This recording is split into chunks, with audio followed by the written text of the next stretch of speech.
talks about corruption, but no one seems able to get a handle on it. What does it truly mean? Corruption is the insurance or illicit behavior especially committed by powerful people, such as government officials and police officers. Briefly, corruption is the abuse of power to acquire an individual benefit.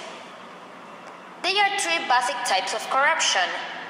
Fraud is the breach of confidence, perpetrated for profit or to gain some unfair by using dishonest methods. For example, Anna receives a notice that the lender who collects her mortgage payment has transferred your service to another lender. But it turns out that the notice is fake, and you start sending your mortgage payment to a phony lender. Bribery is to try to make someone do something for you by giving them money, presents, or something else that they want, influencing the person's judgment. For example, a student in a hall of residence gives a box of chocolates to the cleaner who cleans his room. Then, he asks if she will clean his room first. The request to give favorable treatment to the student is inappropriate and should be reported to the cleaner's manager. Extortion is stated as the crime of obtaining money or some other thing of value by the abuse of one's office or authority. It involves threats, force, or abuse of authority. For example, Michael knows that his boss is having an affair with his secretary. That's why he tries to extortionate him, asking for a promotion. Corruption affects all of us. It's a cycle.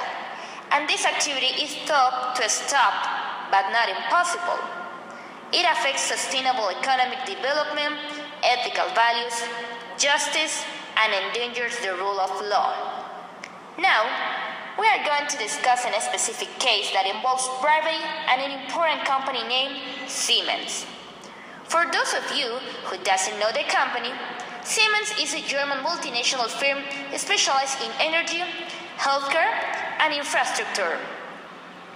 In 2006, German prosecutors invaded offices of Siemens AG staff as part of an ongoing investigation into bribery.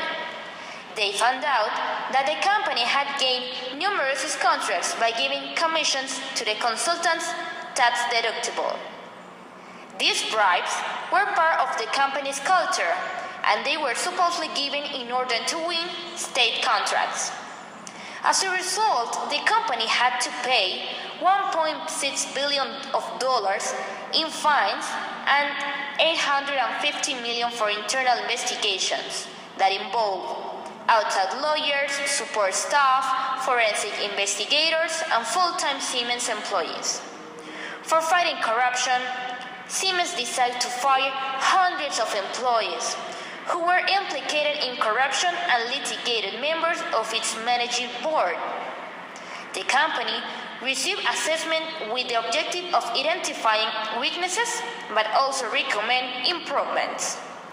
It's possible that the employees at first got very confused with the corporative change applied. It's hard to work on a country where corruption laws are not enforced and their everyday job is actually legal.